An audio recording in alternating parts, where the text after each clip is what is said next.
नमस्कार मित्रों, स्वागत है आपका आज के इस वीडियो में। और आज के इस वीडियो में आपको काफ़ी महत्वपूर्ण विषय पर हम मार्गदर्शन देने वाले हैं। यदि आप एक साधक हो और साधक भी नहीं हो और आप यदि नाम जप करते हो तो उस नाम जप का आपके बुद्धि पर, आपके ब्रेन पर और आपकी जो बौद्धिक क्षमता होगी उस पर क्या प्रभाव पड़ता है, इसी विषय पर आज हम उचित मार्गदर्शन आपको देने वाले हैं। वीडियो में अंत तक बने रहेगा। चैनल पे नए हो तो सब्सक्राइब कर दीजिएगा। वीडियो यदि आपको पसंद आए तो एक लाइक कर दीजिएगा। तो चलो वीडियो बैक बढ़ते हैं। देखिए दोस्तों, आपका बौद्धिक स्तर, आपकी बौद्धिक क्षमता किस पर निर्भर होती है, प्रथम तो यह जाने। आप दिन भर में क्या देखते हो, कैसे लोगों में रहते हो, कैसा अन्न ग्रहण करते हो, उसी के साथ साथ आपकी क्रियाएं क्या है, आपका अभ्यास किस प्रकार का है, आपकी दिनचर्या कैसी है, इसी पर आपकी बौद्धिक क्षमता, आपकी जो मेंटल एबिलिटी है वह निर्भर होती है, इसी पर वह आधारित होती है। आप देखोगे कि यदि आप नाम जप करोगे, अब नाम जप का और बौद्धिक क्षमता का क्या संबंध है। देखिए, नाम जप पर काफ़ी स्टडी हुई है, हमारे भारत देश में इस पर काफ़ी स्टडी हुई है। और यह क्या होता है कि जब आप नाम स्मरण करते हो तो क्या हो रहा है कि यदि आप ध्यान का और नाम जप का कंपैरिजन करोगे, ध्यान से भी अधिक सुलभ, अधिक सरल नाम जप है।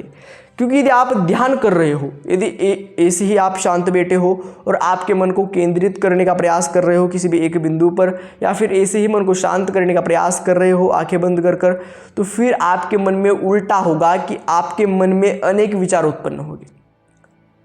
यदि आप नाम जप करोगे, अब ये ध्यान से होता है। ध्यान से क्या होता है कि आप शांत बैठे हो और आपके मन में अलग ही प्रकार के विचार चल रहे हैं। किंतु यदि आप नाम जप करोगे तो विचार आने की संभावना थोड़ी सी कम होती है। क्यों होती है?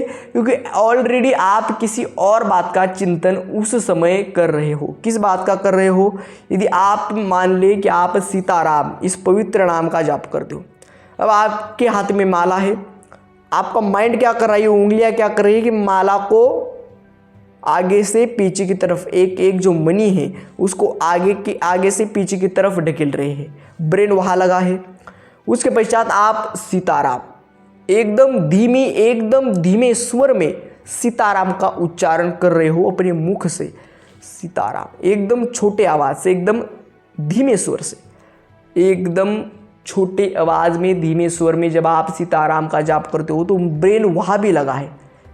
और क्या हो रहा है कि आप मुख से कुछ बोल रहे हो, आपकी उंगलियां कुछ अलग ही कार्य में लगी है, और आपके मन में जब आप सीताराम बोलते हो तो सीता माता का तथा राम जी का चित्र आपके माइंड के समक्ष आपको रखना है, आपके मन में रखना है उनका चित्र।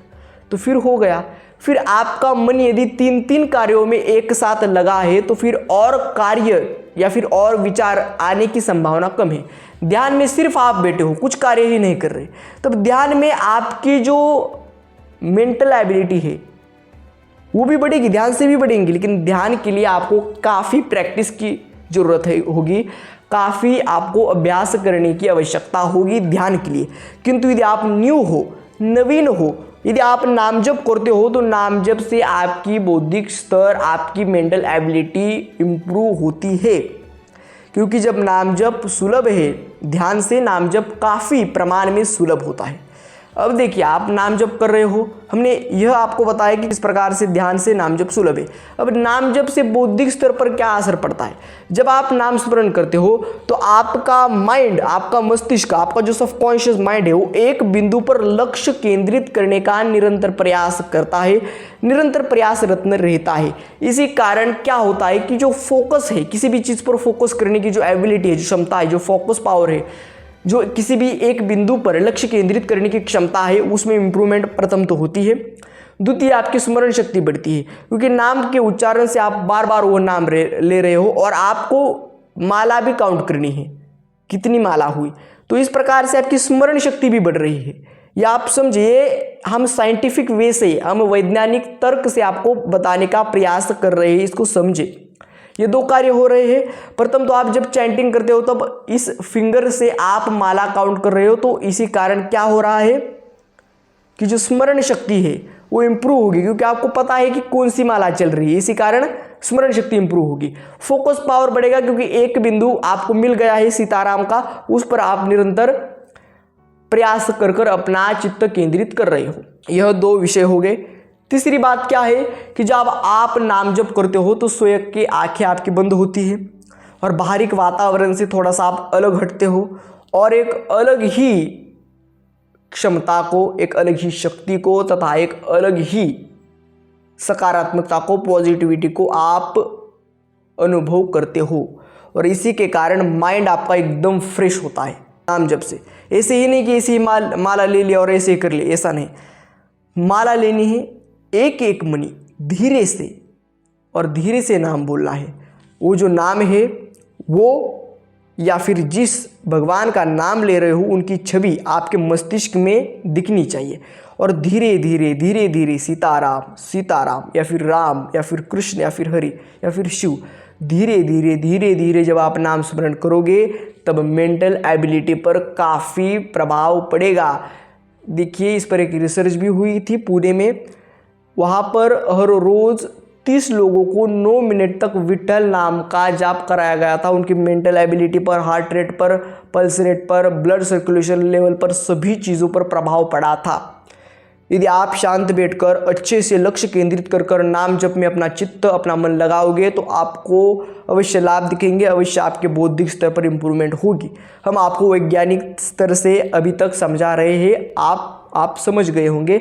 और यदि नहीं समझ में आए तो यह वीडियो आप और एक बार देखिए, आपको अवश्य समझ में आएगा। हम जितना सुलभ प्रकार से आपको समझा सकते हैं उतना सुलभ प्रकार से आपको समझाने का प्रयास किया है।